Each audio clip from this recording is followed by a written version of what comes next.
ng'ekintu tteyo kulaba pikipiki zaffe gye bazikolera na kulaba sipeeya gyava. Nina bye nasanzeeyo ng'olujegere lwe tugula wanene emitwalo 38 eri balujjayo ku 14,000. Kakati ne bajja balimbalimba abantu nti musolo pogamba ekikwa ne bakiteeka ku gavumenti.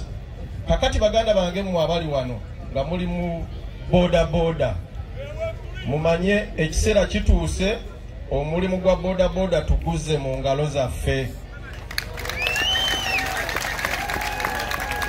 Omulimu gwaffe gwayingirirwa abagagga ne batandika okutuola pikipiki ku kibalo ffe kye twatuuma kamyu kagula nte. Oli akuola akamyu n'osasulamu seddume w'ente. Ng'ekyo kitegeeza omuntu akuola piki ya $5,000 n'okisasula $10,000. Kati tetusobola kukula nga tukyalimu eyo mbeera. Kyova olaba twasalawo twegatte tukole zissako tukole unioni tusobole okujjawo abali makati gaffe n'abaleeta pikipiki. Ffe kennyini tusobole okwetuukira nga tukolagana direct ne basupplier ba piki tusobole okukendeeza amagoba agatugibwako amangi.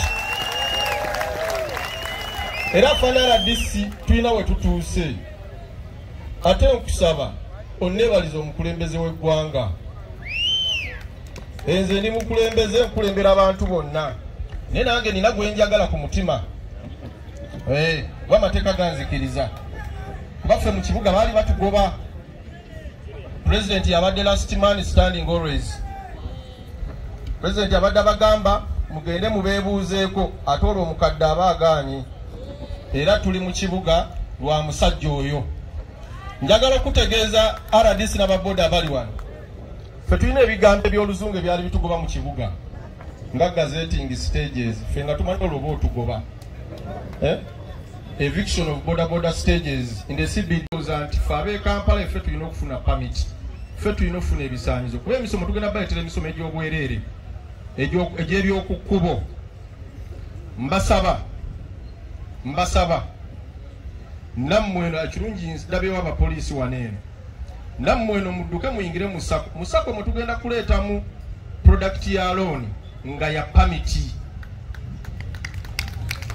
Nga musobola okugenda ne mwewola akasente mu sako yammwe eyamubende yennyini.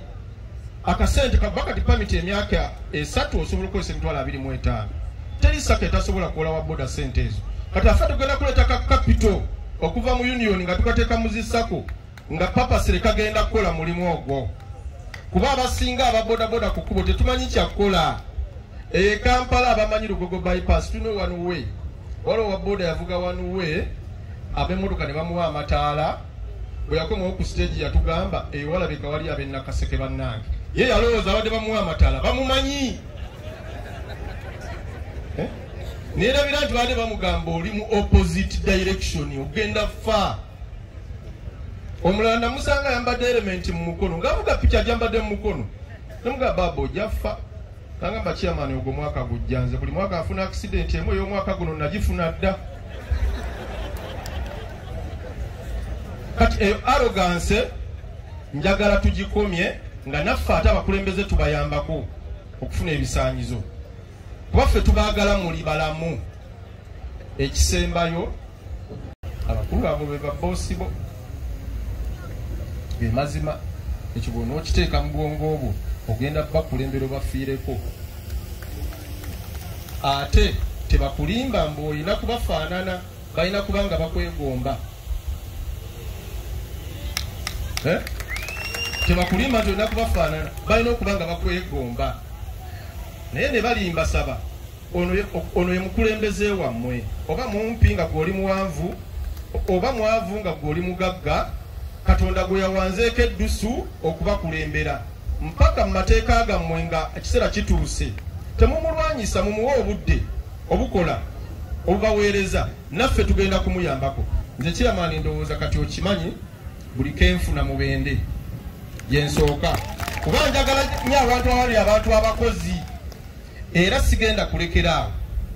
Piki ne zino wangambye zibaza abadde 2 ng'ate olinafunako 10. tugenda kwogera nga tuvudde wano ndabe ezikweyongerako ndabe ezikweyongerako naate waliwo n'ekika ekirala kyendeeta wiiki ejja era nakyo bakirinde ate wiiki esooka mu Desemba ngenda India kulambula factory ya TVS nayo nina ze ngenda okujjayo kuba kati omulimu guli mu ngalo zaffe tuguleese gudda kati naffe tulina kweyisa bulungi abavuga ez'abagagga musasula abagagga osobole okufuna ezizo owa boda yalimbalimba omugagga mu piki yasudde senta kulaki nali nvuga omusajja nangamba nakapiki kange kasudde senta kulaki naye nkoze ntya namugamba muzeeyi kyetaaga makanika kubaze nali nkitegedde nti omusajja yaluse ekikeeka ki nga owaye noonya bamakanika ne senta kulaki eri mu yingini mumakkati senta kulaki egweta piki nesigala ngaetambula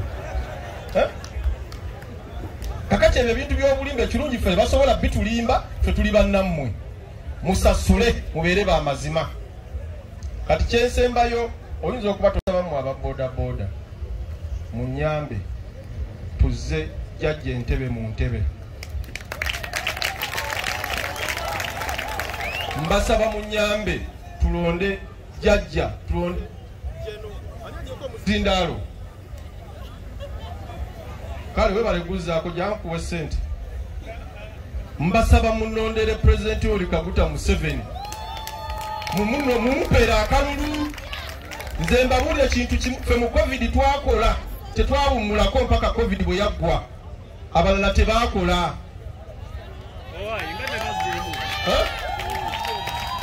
ola akakasudde n'RDC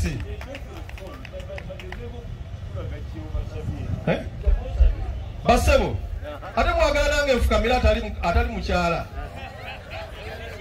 bw'obanga oli wano ng'oli wa bodaboda nga byenjagala oyagala bijje Mubende omuntu omu yekka gwe mbasaba mumpeera akalulu Pulezidenti Yoweri Kaguta Museveni taata wa Muhoozi bwe munaakolera ekyo naffe tugenda kufuna ekkubo erireeta buli kye mwagala kuba yatukkiriza tukole ate yatukkiriza n'omulimu tuguze mu ngalo zaffe n'atuwa n'entandikwa n'ewammwe entandikwa ejja mu ssako ejja n'ebigambo ebyo ne ntolontoka nnyo n'ebigambo ebyo nsaba nkome wano nga mbasuubiza nti nze ndi wa Mubende nja kubeera wa Mubende wadde sizaalibwa Mubende nennayo baganda bange okuva mu bamaama abalala Mukama bankuumire Civil prayers.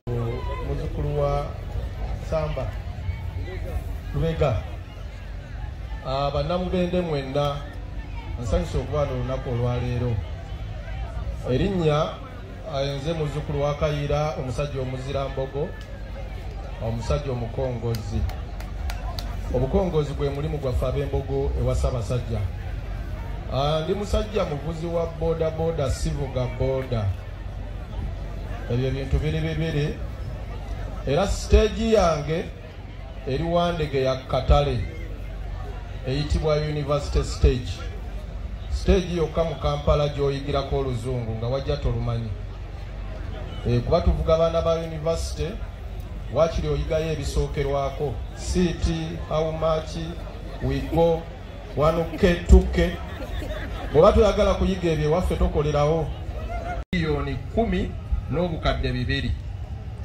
yenze naziresevinga era Kampala tuli mu vumbe Sonko kakati omulimu ogwange era mbadde nkalatira nnyo mwami Andrew n'ekyomukisa omulungi nti Mubende mu Buganda region yemu ku district esinga okubeera ne SACA eri organized tulinayo SACA emwe tusinga ffenna SACA eri Kisolo bali ku permanent address bali na mu kuzimba hoteli ba boda ne Mubende nkibaagaliza nze omulimu ogwange gwa kusaka amakampani gonna piki tugenda kuzireeta nga za kusasulako emitwalo 225 nga za miliyoni 6 miliyoni 7 abaagala osigala mu katale kaffe aka piki mbasaba mujje mukole bye twagala ate ebitugattako ndi musanyufu nnyo ne Aji naye lwensoose okumulaba nekyamazima bw'otuuka wano ne bubanga oli mugenyi osobola okulaba akabonero akalaga omuntu ow'amaanyi.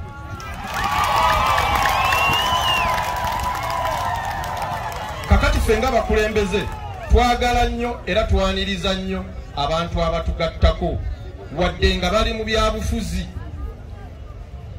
N'olwekyo njagala kumaliriza ebigambo byange kuba njagala n'abantu abalala bafuna obudde obulungi. Nze nvudde e Kampala ssaawa 7 nezigenza okubeera 9 nga ndi wano. Ekindeese wano olwaleero kukubiriza mmwe bannamubenda aba boda boda mudduke mangu muyingire mu ssako yammwe. Kale Andrew mumuvunaane kubba nti yabbye ssente zammwe naye nga temumuvunaana butafuna mu ssako ate nga toli mu ssako. Kubaffe bye tugenda okuleeta bye tuleeta byonna zino piki tuzireeta tuziyisa mu ssako. Kati ssako naffe twagala tubeere nga ababodaboda ab'e Kenya. Njagala ntuuka omwaka ogujja tusabe gavumenti abo abasigalidde nabo batukolereko etteeka eribakakatikako okujja mu ssako. Omanyi wano waliwo omumwanyi ze bayita Kibooko, ffe abatali bakulu nnyo baatugamba nti baakuba bajjajjaffe embooko okulima emmwanyi naye ng'emmwanyi zaali zaabo. Ate waliwo n'ente gye baatugamba bagiyita kabunu naye simanyi bya nte bya kiraalo ne banga waliwo ente erinda zinnaayo ne zirya ate yo nejjanga eri omuddo gwe zirinyiridde. So bannamubende mbasaba mu ababodaboda abali wano tolinda kulya muddo gwe balinyiridde, dduka mangu ssaawa eno. Dduka mangu ssaawa eno oyingire ssako. Ffe gye tugenda okusanga nga bakulembeze okuyamba. Nze sikyavuga basaabaze kuba siina budde buvuga basaabaze ne bwe nandibadde nga njagala olw'obuvunaanyizibwa. Naye bodaboda gwe mulimu gwange, siina mulimu gwe mmanyi mulala mu bulamu bwange. Kati nze gwe ndi mu kuteekamu ebirungo okulaba nga naffe tuva mu eri embeera gye batuyitiramu abaana. Kyensembayo nakyo